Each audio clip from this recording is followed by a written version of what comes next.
తుపాకీ గొట్టం ద్వారానే రాజ్యాధికారం సాధిస్తామని చెప్పినటువంటి మావోయిస్టులు ఇవాళ అడవి బాట నుండి జనవాసాలలోకి వస్తున్నారు. దాదాపు తెలంగాణలో తూటా పేల్చకుండానే ఇవాళ మావోయిస్టు సంబంధించినటువంటి ఒక సమాజం అంతా కూడా జన సమాజంలో కలిసిపోయింది.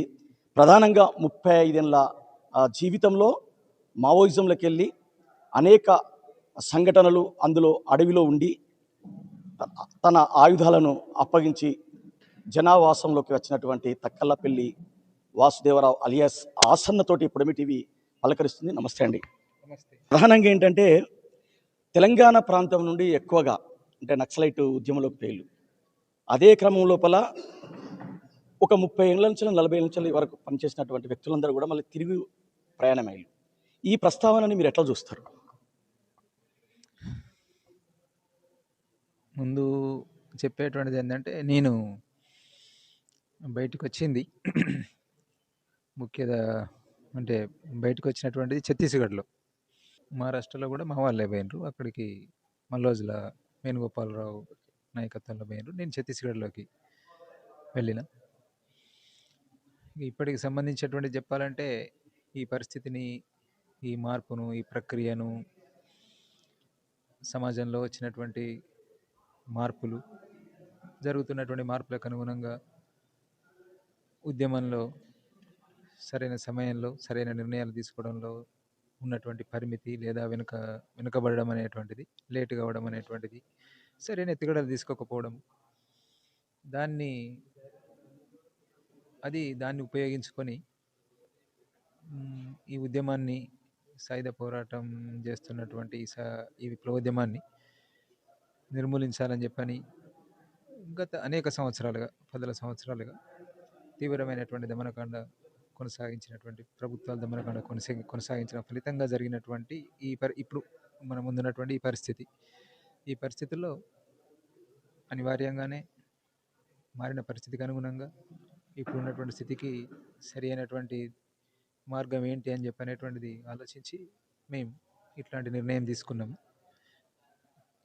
ఇది కగారుకు సంబంధించినటువంటి పరిస్థితులు అంటారా, లేకపోతే మీలో జరిగినటువంటి మార్పుకు అనుగుణంగానే మీరు అడవిని వీడిండి అనుకోవచ్చా? లేదు, నేను కగారు అని చెప్పనేటువంటి చెప్పలే. నేను ముందే చెప్పిన మాలో జరిగినటువంటి మార్పులు అని చెప్పంటే మొత్తం అన్నీ కలగలిసి ఉన్నటువంటి ఈ రోజు ఉన్నటువంటి పరిస్థితికి అనుగుణంగా అది సమాజంలో మార్పులు కావచ్చు, సమాజ పరిస్థితి కావచ్చు, తర్వాత ఇక్కడ మన దేశంలో ఉన్నటువంటి పాలక వర్గాలు, ప్రభుత్వాలు, వ్యవస్థ, రాజ్య వ్యవస్థ, దానికి అనుగుణంగా వాటితో పాటుగా మేము దానికి అనుగుణంగా విప్లవోద్యమాన్ని ముందుకు తీసుకెళ్లడం కోసం తీసుకోవాల్సినటువంటి నిర్ణయాల్లో జరిగినటువంటి విఫలత లేదా లిమిటేషన్, పరిమితి అనేటువంటిది అనుకోవచ్చు. వాటన్నిటి కారణంగా ఇట్లాంటి నిర్ణయం తీసుకొని బయటికి రావాల్సి వచ్చింది, కానీ ఒకటే అనేటువంటిది లేదు. ఆ తర్వాత కగారు అనేటువంటిది మేము బలహీనపడి ఉద్యమము చివరిగా పూర్తి బలాన్ని ఉపయోగించి లేకుండా చేయడం అనేటువంటిది సాధ్యమవుతుంది అనేటువంటి దగ్గర నుంచి చివరిలో దానికి కగారు ఆపరేషన్ అనేటువంటిది, కగారు అంటే అది అర్థం అదే, చివరిలో ఉన్నటువంటిది అట్లా పెట్టడం జరిగింది. కానీ కగారు వల్లనే మొత్తం నష్టం జరిగిపోయింది అనేటువంటిది కాదు. చాలా కాలంగా ప్రభుత్వాలు వాళ్ళ పద్ధతులు, పాలసీలకు అనుగుణంగా ప్రయత్నం చేస్తూనే వస్తున్నాయి. ఆ క్రమంగా బలహీనపడుతూ వచ్చిన తప్పించి ఈ సంవత్సర కాలంలోనే పూర్తి మార్పు జరిగిపోయింది అని చెప్పనేటువంటిది కరెక్ట్ కాదు. అంటే ఒక తక్కల్లపల్లి వాసుదేవరావు విప్లవ ప్రస్తావనానికి ప్రధాన కారణం ఏంటి? అంటే విప్లవంలోకి పోవడానికి కారణం ఏంటి? సమాజంలో ఉన్నటువంటి పరిస్థితులు, కుటుంబ నేపథ్యము, ఇంట్లో ఉన్నటువంటి వాతావరణము, నేను పెరిగినటువంటి చదువుకున్నటువంటి ప్రాంత వాతావరణము, అక్కడ విప్లవ రాజకీయాలు ముందే ఉండడము, దాంతో ఆ విప్లవ రాజకీయాలతోటి పరిచయము, అట్లా సమాజంలో ఉన్న సమస్యలతోటి మార్పు అవసరం అని చెప్పనేటువంటిది భావించడం జరిగింది. విప్లవోద్యమంలోకి వెళ్ళడం జరిగింది. తెలంగాణ రాష్ట్రంలో కావచ్చు, ఛత్తీస్గఢ్లో కావచ్చు, ఆసన్నగా ఒక మావోయిస్టు పార్టీ నేతగా పేరుండి అంటే అనేక రకాల సంఘటనలకు బాధ్యులు చేసినటువంటి పరిస్థితులలో మావోయిస్టు పార్టీ వల్ల చనిపోయినటువంటి లేకపోతే చంపబడ్డటువంటి కుటుంబాలకు లేకపోతే ఆ వ్యక్తులకు మావోయిస్టు పార్టీ నుండి దూరమైనటువంటి మీరు ఏం చెప్పదలుచుకున్నారు? మావోయిస్ట్ పార్టీ నుండి దూరం కావడము అనేటువంటిది మీ విశ్లేషణ. సరే, అందరము పార్టీ పరంగా నిర్ణయం తీసుకోవాల్సింది మేము. విడివిడిగా నిర్ణయం తీసుకోవడం అని చెప్పనేటువంటిది జరిగింది. ఈ ఉద్యమము పుట్టడము, ఉద్యమం కొనసాగడము అని చెప్పనేటువంటిది సరైనటువంటిదే. ఆ రోజు ఉన్నటువంటి పరిస్థితులు అవసరమే. సరైన పద్ధతిలోనే నడిచింది. అది అనేక ఫలితాలను కూడా సాధించింది. ఎన్నో సమాజంలో ఎంతో మార్పుకు, ప్రజలకు హక్కులు దొరకడం కోసము, ప్రత్యేక చట్టాలు రూపొందించబడడం కోసము, ఎన్నో సమాజంలో ఉన్నటువంటి రుగ్మతలు, సమస్యలు లేదా ప్రజలకు సంబంధించినటువంటి పరిష్కరించడానికి చాలా ఉపయోగపడ్డది ఈ విప్లవోద్యమం. పూర్తిగా వైఫల్యమైంది అని చెప్పనేటువంటిది దృష్టి నుంచి అట్లా చూడాల్సినటువంటి ఏ, అవసరం లేదు. దాని నుండి అట్లా చూసి ఈ ఉద్యమాన్ని అంటే ఈ ఉద్యమంలో నుండి పనిచేస్తున్నటువంటి క్రమంలో సమస్యలు ఉన్నాయి కాబట్టి ఉద్యమము ఆ క్రమంలో అనివార్యంగానే కొంతమంది అంటే ఈ కాన్ఫ్లిక్ట్లో ఉద్యమాన్ని ముందుకు తీసుకోవడంలో భాగంగా ఆ ఎత్తుగడలలో భాగంగా కొన్ని చర్యలు అనేటువంటిది చేయడం జరిగింది. అంటే పార్టీ వైపు నుంచి నిర్ణయాలు తీసుకొని అమలు చేయడం జరిగింది. అయితే దానికి ఎవరో వ్యక్తులు బాధ్యత ఉండదు. సంస్థ అది సంస్థగా చేసినటువంటి నిర్ణయాలను ఎవరైనా అమలు చేయాల్సింది. అట్లా అమలు చేశారు. అది దాంట్లో భాగంగా జరిగినటువంటి దానిగా అందరూ అట్లా నష్టపోయినటువంటి కుటుంబాలు ఎవరైనా ఉన్నా, రెండు వైపులా నష్టాలు జరిగినాయి. ఆ రెండు వైపులా నష్టపోయినటువంటి కుటుంబాలన్నీ కూడా అట్లా ఆలోచించాల్సినటువంటిది. అది ఒక అనివార్యమైనటువంటి పరిణామం అనేటువంటి దాన్ని దృష్టిలో పెట్టుకోవాలి. దాన్ని ఎవరో వ్యక్తులు బాధ్యత కాదు, ఏదో ఇంకేదో జరిగిపోయింది అనేటువంటిది కాకుండా ఆ దృష్టి నుంచి చూస్తారని చెప్పనేటువంటిది నేను అనుకుంటున్నాను. మావోయిస్ట్ పార్టీ నేత ఆషన్న 1990 నుండి 2026 వరకు అంటే ప్రజల మధ్యలో ఈ ఉద్యమాలను చేసినటువంటి ఆషన్న యాక్షన్ టీం మెంబర్గా ఒక బలమైనటువంటి శక్తిగా నిలబడ్డాడు మావోయిస్ట్ పార్టీకి. తను ఏదైనా చేయదలుచుకున్నా కూడా చాలా శక్తివంతంగా చేస్తాడు. తనకు ఒక అంటే ఎవరికి కూడా చిక్కలేదు అనేది ఒక ప్రచారం ఉంది. దాన్ని ఎట్లా స్వీకరిస్తారు మీరు? నేను అట్లేం చెప్పలేదే. నేను యాక్షన్ టీంలో ఉన్నానని చెప్పలేదు, యాక్షన్లు చేసినట్టు చెప్పలేదు. మీ ప్రశ్న, అట్లాంటివి ఏం లేదు. No comment. ఈ విప్లవ రాజకీయాలు ఈ సమాజానికి అవసరమా లేదా? అవసరమే, సమాజానికి అవసరమే, తప్పనిసరి. అప్పుడే ప్రజాస్వామ్యము అనేటువంటిది మరింత బలంగా నడుస్తుంది. నిజమైనటువంటి సమాజానికి ఏ మార్పు అయితే అవసరమో ఆ మార్పుకు సరైన దిశ అనేటువంటిది కూడా ఆ రాజకీయాలే చూపెడతాయి కాబట్టి అవసరమే. ఒకవైపు కేంద్ర ప్రభుత్వం మావోయిస్టు పార్టీ మార్చి 31 వరకు 2026 మార్చి 31 వరకు దాని కథ ముగుస్తుంది అని చెప్తుంది. ఇదే క్రమం లోపల రాష్ట్ర ప్రభుత్వం మావోయిస్టు పార్టీలతో తమ రాజకీయ భవిష్యత్తును నిర్ణయించుకుంటాననేది ఒక చర్చ జరుగుతుంది. దీన్ని ఈ రాజకీయ రంగంలో మీ పాత్ర ఏముంటుందా? పొలిటికల్ వైపు వచ్చేటువంటి అవకాశాలున్నాయా మీరు? లేదు, అట్లాంటి నిర్ణయం ఏం జరగలేదు. మేము బయటకు వచ్చినాం, వేరువేరుగా బయటకు వస్తున్నారు, ఒక ప్రక్రియలో భాగంగా ఉన్నాం. ఇప్పుడు మేము భవిష్యత్తులో ఆలోచించుకుంటాం ఏం చేయాలని చెప్పనేటువంటిది. అందరూ బయట ఇంకా చాలామంది ఉన్నారు, మేమే కాకుండా. వాళ్ళందరితోటి సలహా సంప్రదింపులు అన్ని జరిపిన తర్వాత సరైనటువంటి నిర్ణయం తీసుకొని ఇప్పుడు ఉన్నటువంటి పరిస్థితులు ఏ మేరకు అవకాశం ఇస్తే ఆ పరిస్థితులకు అనుగుణంగానే మేము సరైన దిశలో రాజ్యాంగబద్ధంగా మేము ఎట్లా పనిచేయాలని చెప్పి నిర్ణయించుకొని ఏ నిర్మాణ రూపము ఎట్లా మేము అని చెప్పంటే అందరు కలిసి ఆల్రెడీ చాలామంది మేమే కాకుండా అంటే ఇప్పుడు మేము బయటకు వచ్చినటువంటి వాళ్ళమే కాకుండా బయట వేరువేరు రూపాలలో వేరువేరు నిర్మాణ రూపాలు పెట్టుకొని వేరువేరు సమస్యలతో పనిచేస్తున్నటువంటి వాళ్ళు ఉన్నారు. వాళ్ళందరితోటి కూడా కలిపి భుజం కలిపి మేము తప్పకుండా పనిచేస్తాం. అంటే మల్లోజుల వేణుగోపాల్ ఆషన్న లొంగిపోయినాక ఆయుధాలు వదిలేసినాక తర్వాత ఇక్కడ ఉన్నటువంటి ప్రజా సంఘాల పేరుతోటి కావచ్చు, లేకపోతే ఇన్నయ్య లాంటి వ్యక్తులు ప్రధానంగా ఆరోపణలు చేయడం, ఇలాంటి కొన్ని ప్రశ్నలు లేవనెత్తడం జరిగింది కదా. దానికి మీరు ఏ కోణంలో అంటే మరణించడమే వాళ్ళు ఎర్ర జెండా కప్పి నివాళులర్పించడమే విప్లవం అనేటువంటి ధోరణిలో మాట్లాడినటువంటి వాళ్ళ యొక్క మాటల్ని మీరు ఏ రకంగా స్వీకరిస్తారు?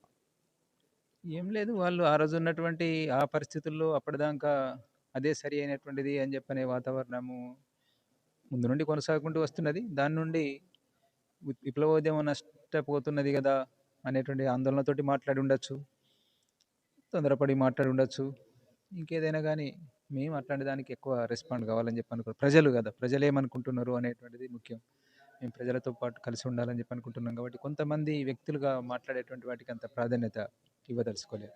అంటే 1990 నుండి 2026 వరకు తెలంగాణ ప్రాంతంలో ఉన్నటువంటి మావోయిస్ట్ పార్టీ ఛత్తీస్గఢ్కి వెళ్ళింది ఎక్కువ. ఛత్తీస్గఢ్లో జనతర సర్కార్ నిర్మించినామని చెప్పిళ్ళు. అది అక్కడి ప్రజలకు ఏమైనా ఉపయోగం జరిగిందనుకుంటున్నారా మీరు? జరిగింది. జరిగింది అని చెప్పనేటువంటిది ప్రజలు ఎట్లా సరైనటువంటి తమ పాలన తాము ఎట్లా నిర్వహించుకోవాలని చెప్పనేటువంటిది, ఎట్లా ఉండాలి అనేటువంటిది చైతన్యయుతంగా ఉండడము, తమ హక్కుల కోసం గట్టిగా నిలబడము, తమ హక్కుల గురించి తెలుసుకోవడము, రాజ్యాంగం కల్పించినటువంటి అధికారాలు ఏంటి అని చెప్పనేటువంటిది అర్థం చేసుకోవడం, తమ భూములను, తమ అడవులను, తమ నీళ్లను కాపాడుకోవడం కోసం చేసిన ప్రయత్నం ద్వారా చైతన్యం పెరగడం అని చెప్పనేటువంటిది, ఒక సంఘటిత బలం అంటే ఎట్లుంటుంది అనేటువంటిది, సామూహికంగా వ్యవసాయ పనులు చేసుకోవడము, ఇట్లాంటివన్నీ అనేకం కార్యక్రమాలు జనతా సర్కారు నాయకత్వంలో తీసుకోవడం జరిగింది. వాటి వల్ల తప్పకుండా ప్రజలకు ఒక అవగాహన అనేటువంటిది పెరిగింది, చైతన్యం పెరిగింది. అది భవిష్యత్ కోసం తప్పకుండా ఉపయోగపడుతుంది. పెద్ద నాయకులు అంటే కేంద్ర కమిటీ సభ్యులు కావచ్చు, రాష్ట్ర నాయకత్వం కావచ్చు, ఛత్తీస్గఢ్, మహారాష్ట్ర అనేక రాష్ట్రాల నుంచి ఇవాళ ఆయుధాలను విడిచి ప్రభుత్వాల ముందుకెళ్తున్నారు. తెలంగాణ రాష్ట్ర ప్రభుత్వం ఒక రకమైనటువంటి స్వీకరణలో అంటే తూటా పేల్చకుండా అందరినీ ఆహ్వానిస్తుంది. ఈ క్రమం లోపల ఆసన్న లాంటి వ్యక్తులు సాయుధ పోరాటాన్ని సమర్థిస్తారా? అసలు సాయుధ పోరాటాన్ని విడిచిపెట్టమని పిలుపునిస్తారా? మేము ఆల్రెడీ చెప్పినాం, మళ్ళీ కొత్తగా చెప్పేటువంటిది ఏంటిది? ఇప్పుడు ఉన్నటువంటి పరిస్థితులలో మనం తాత్కాలికంగా సాయుధ పోరాటాన్ని విరమించక తప్పదు అనేటువంటి దాన్ని చెప్పినాము. అదొక రాజకీయ నిర్ణయంగానే దాన్ని అమలు చేసినాము. దానికి అనుగుణంగానే దేన్ని ఎదుర్కోవడం కోసం సిద్ధపడ్డాము. ఈరోజు అట్లాంటి స్థితి లేదు అనేటువంటిదే నేను అనుకుంటున్నటువంటిది. మావోయిస్ట్ పార్టీ ఇంకా ఉంది అంటున్నారా? 31 మార్చి కల్లా దాని పునాదులతో సహా అది కనుమరుగవుతుంది అనేది అనిపిస్తుందా మీకు? అట్లా చెప్పలేం. దాన్ని అంతా ప్రశ్నకు స్పష్టంగా జవాబు చెప్పేలాగా ఏముండదు. ఎందుకంటే మావోయిస్ట్ పార్టీ అని చెప్పనేటువంటిది అదేదో ఏ రాజకీయాలు లేనటువంటి దాని బేస్ ఏదైతే ఉందో, పునాది ఏదైతే ఉందో, ఆ పునాది ఏం లేనటువంటి పార్టీ అయితే ఒకసారి తుడిచేస్తే అట్లా పోతుంది. కానీ దాని రాజకీయాలు ఉన్నాయి, దాని ఆచరణ ఉన్నది, సమస్యలు ఉన్నాయి, ప్రభుత్వాలు ఉన్నాయి, ప్రభుత్వాలు పాలిస్తూ ఉన్నాయి, రాజ్యాంగం ఉంది, ఇవన్నీ ఉన్నాయి. కాబట్టి అది ఎట్లా అమలవుతుంది, రాజ్యాంగం ఎట్లా అమలవుతుంది, ప్రజల సమస్యలు ఏంటి అనేటువంటి దానికి అనుగుణంగా అప్పుడు ఆ రాజకీయాల కొనసాగింపు ఉంటుందా ఎట్లా అనేది ఉంటుంది తప్పించి ఒకేసారి అదేదో దొంగల ముఠాలాగా దాన్ని తీసేస్తే పోతుంది అని చెప్పి అనేటువంటి విధంగా అయితే ఉండదు అనేటువంటిది అర్థమవుతుంది. 1997లో బాలగోపాల్ లాంటి వ్యక్తులు రాజ్యహింసతో పాటు ప్రైవేటు హింసను కూడా వ్యతిరేకించారు. అప్పుడు మావోయిస్టు పార్టీ దాన్ని ఎందుకు స్వీకరించలేకపోయింది? అంటే అందులో ఆ చర్చలలో ఉన్నటువంటి మీరు. అది చాలా కాలం ముందటి పరిస్థితి. ఆ రోజు ఉన్నటువంటి పరిస్థితుల్లో పార్టీ అదే కరెక్ట్ అని చెప్పి అనుకున్నది, అట్నే స్వీకరించలేదు, లేదా దానికి జవాబు చెప్పడం జరిగింది పార్టీ ఆ రోజు ముందుకు వచ్చినటువంటి దానికి. ఇప్పుడు ఉన్నటువంటి పరిస్థితి వేరు, దానికి నిర్ణయం తీసుకుంటారు. నంబాల కేశవరావు లాంటి వాళ్ళు, అదేవిధంగా హిడ్మా లాంటి వాళ్ళను మీరు ఏ కోణంలో చూస్తారు? అంటే వాళ్ళను హిడ్మాను చాలా సోషల్ మీడియాలో బాగా ప్రచారం జరిగింది. తర్వాత నంబాల కేశవరావు అంటే వీళ్ళు మావోయిస్ట్ అంటే ఒకవైపు రిక్రూట్మెంట్ లేకున్నా కూడా ప్రజలు దాన్ని స్వీకరించలేనటువంటి పరిస్థితుల్లో ఉన్నా కూడా వాళ్ళు ఎందుకు కొనసాగించాలనుకున్నారో అసలు ఎలాంటి చర్చలు జరిగినాయి మీ మధ్యలో? అంటే వాళ్ళకు ఆ గుర్తింపు అని చెప్పనేటువంటిది ప్రజలతోటి ఉన్నారు కాబట్టి ఒక సెక్షను, అంటే ప్రజల పక్షం ఉన్నటువంటి ఆలోచించేటువంటి సెక్షను తప్పకుండా అలాగే వేరు రాజకీయాలతోటి ఉన్నారు, అన్ని వేరు సెక్షన్ల ప్రజలు ఉన్నారు. అట్లా ఆ సెక్షన్ల ప్రజలు గుర్తిస్తారు, దానికి అనుగుణంగా వాళ్ళను అట్లా హైలైట్ చేయడం, లేదా గుర్తింపు అనేటువంటిది, ఆ ప్రాధాన్యత అనేటువంటిది వాళ్ళకు విప్లవోద్యమం కారణంగా వచ్చింది. దాన్ని అట్నే చూడడం ఇప్పటికైతే. ఆశను ఒక అగ్రవర్ణం వ్యక్తిగా ఒక ప్రచారం చేశారు. మీరు ప్రజల కోసం జీవితాన్ని త్యాగం చేశారనేది ఒక ప్రచారం, అది. ఈ రెండింటి మధ్యలో అంటే విప్లవంలో అగ్రవర్ణ ఆధిపత్యం ఉంటుందా, అగ్రకులాల ఆధిపత్యం ఉంటుందా? దాన్ని మీరు అంటే దాని మీద ఎప్పుడైనా మీకు చర్చ వచ్చిందా? లేదు, పార్టీలో అట్లా ఉండదు. అది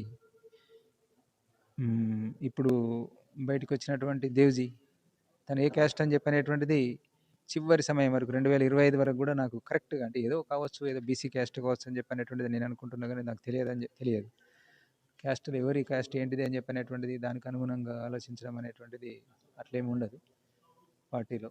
ఎప్పుడు అట్లాంటి చర్చ రాలేదు, అట్లాంటి సమస్య ఉండదు. ఎవరిని అడిగినా కానీ అదే జవాబు చెప్తారు.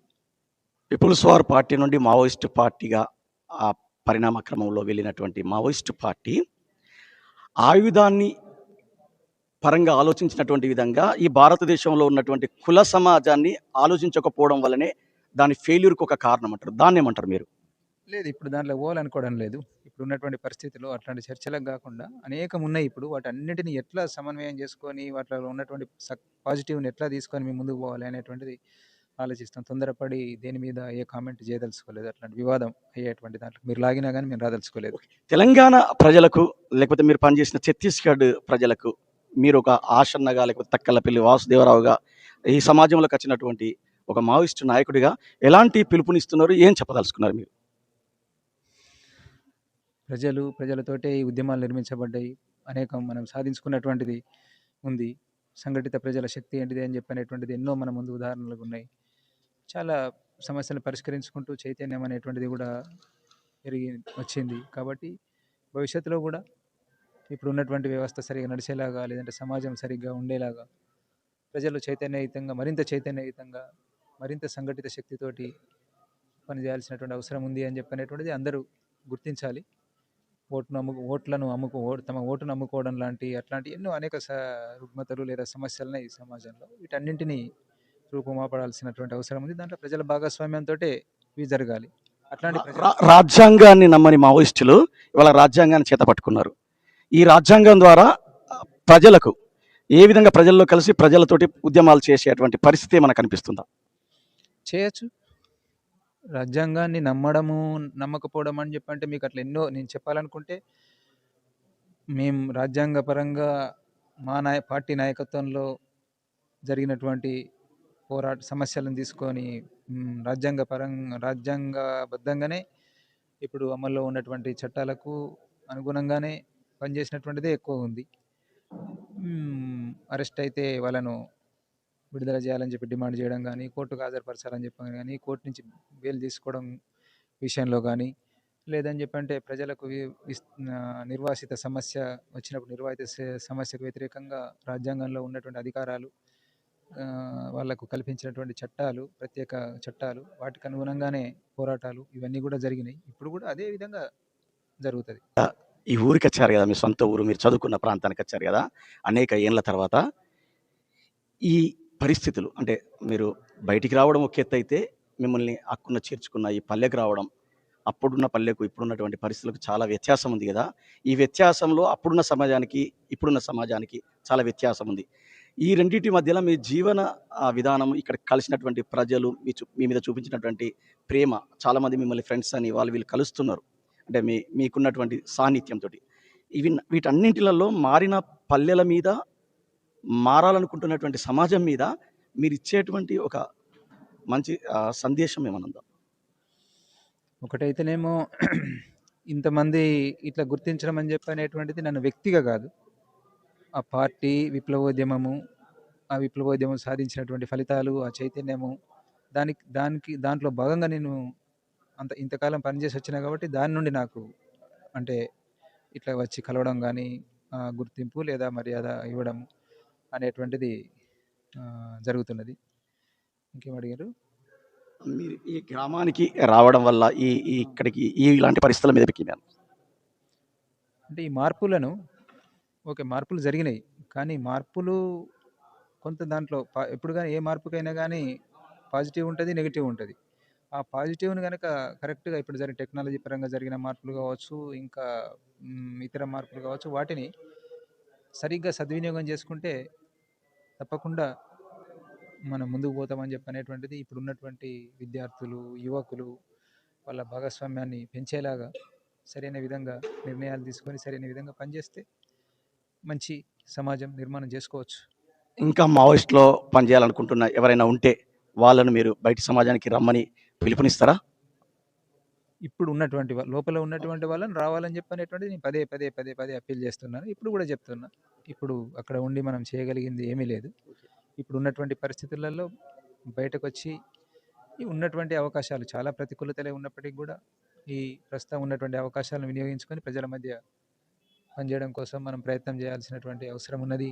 కాబట్టి రావాలని చెప్పనేటువంటిది ఎట్లా వచ్చే అవకాశం ఉంది కాబట్టి ప్రభుత్వాలు కూడా దీన్ని దృష్టిలో పెట్టుకొని వ్యవహరించాలి. అనేది ఆల్రెడీ ప్రభుత్వాలు తీసుకురావడం కోసమే ప్రయత్నం చేస్తున్నాయి ఎక్కువ అనేటువంటిది మన ముందు కనిపిస్తూనే ఉంది. సో, ఇంకా 1, 6 జరిగిన ఘటనలు కూడా అట్లా కూడా కాకుండా మిగతా వాళ్ళు రావడానికి అవకాశం ఇవ్వడం అనేటువంటిది వాళ్ళు రావడం అవసరం అనేటువంటిది వాళ్ళకి కూడా అప్పీల్ చేస్తున్నా, ప్రభుత్వానికి కూడా అప్పీల్ చేస్తున్నా నేను. తెలంగాణ రాష్ట్రం నుండి ప్రధానంగా వరంగల్ జిల్లా, కరీంనగర్ జిల్లా అనేక మంది అప్పటి పీపుల్స్ వార్ పార్టీ మావోయిస్టు పార్టీగా మారినటువంటి ఆ పార్టీలోకి వెళ్ళి తమ జీవితాలను త్యాగం చేసుకున్న వాళ్ళు ఉన్నారు. అదేవిధంగా అందులో ఎక్కువ కాలం పనిచేసి ఆ పార్టీ ఆచరిస్తున్నటువంటి విధానాలు నచ్చక సాయుధ పోరాటాన్ని విరమింప చేయాలనేటువంటి ఆలోచనతోటి మళ్ళీ జనజీవన స్రవంతిలోకి కలుస్తున్నారు. ఒకవైపు కేంద్ర ప్రభుత్వం మావోయిస్టులను ఆయుధాలు వదిలేయమని చెప్పడం, అదేవిధంగా తెలంగాణ రాష్ట్ర ప్రభుత్వం కూడా మావోయిస్టులను ఆయుధాలు వదిలేసి రండి, మీకు అన్ని రకాల అనుకూలమైనటువంటి పరిస్థితులు కల్పిస్తామని చెప్పడం జరుగుతుంది. ఈ రెండింటితోటి దాదాపు అడవిని వదిలి వందలాది మంది మావోయిస్టులు జనజీవన స్రవంతిలో కలుస్తున్నారు. ఒకప్పుడు నెత్తురు బారిన ఈ నేల అటు మావోయిస్టుల చేతిలో చనిపోయినటువంటి అనేక కుటుంబాలు, ఇన్ఫార్మర్ల పేరు మీద, తర్వాత పోలీసులను చంపినటువంటి పరిస్థితులు, అదేవిధంగా మిలిటెంట్స్ పేరు మీద చనిపోయినటువంటి వాళ్ళు, అదే క్రమం లోపల ఎన్కౌంటర్లలో చనిపోయినటువంటి వాళ్ళు అనేక మంది తల్లుల గుండె కోతలు ఈ ప్రాంతంలో ఉన్నాయి. అలాంటి పరిస్థితుల నుంచి మావోయిజం ఈ సమాజంలో పనిచేయదు, సాయుధ పోరాటం అసలే పనిచేయదని చెప్పి మావోయిస్టులు ఎక్కువ కాలం పనిచేసినటువంటి మావోయిస్టులు ఒక నిర్ణయానికి వచ్చి జనజీవన స్రవంతిలోకి రావడం చాలా గొప్ప విషయంగా పొడిమి టీవీ భావిస్తుంది. ఇంకా చెప్పాలంటే తెలంగాణ రాష్ట్ర ప్రభుత్వంలో ఉన్నటువంటి పోలీస్ అధికారులు కావచ్చు, తెలంగాణ రాష్ట్ర ముఖ్యమంత్రి కావచ్చు, 2014 నుండి 2026 వరకు తెలంగాణలో ఒక అనుకూలమైనటువంటి వాతావరణమే ఉందని చెప్పచ్చు.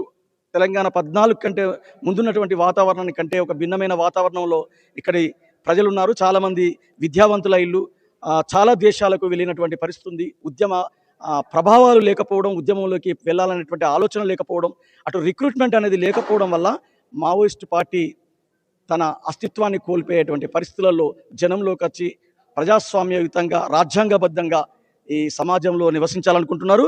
ఎవరైనా మావోయిస్టులు ఇంకా అడవిలో ఉండి అడవి బాట బట్టి తుపాకీతోటే ఈ రాజ్యం వస్తుందనే కలలు కంటే అది దానికి సాధ్యం కాదనేటువంటి విషయాన్ని సరెండర్ అయినటువంటి మావోయిస్టులు చెప్తున్నారు. పొడిమి టీవీ కూడా కోరుకుంటుంది, మీ రక్తాన్ని అనవసరంగా దారబోయకండి, సాయుధ పోరాటం వద్దని కోరుకుంటుంది. మావోయిస్టులరా, మీరు ఇంకా అడవిన ఉండేటువంటి పరిస్థితుల కంటే ఇక్కడికి వచ్చి కేంద్ర రాష్ట్ర ప్రభుత్వాల ద్వారా మీరు మంచి జీవితాన్ని గడపాలని కోరుకుంటుంది. కెమెరా పర్సన్ శివతో జితేందర్, పొడిమి టీవీ న్యూస్, వరంగల్.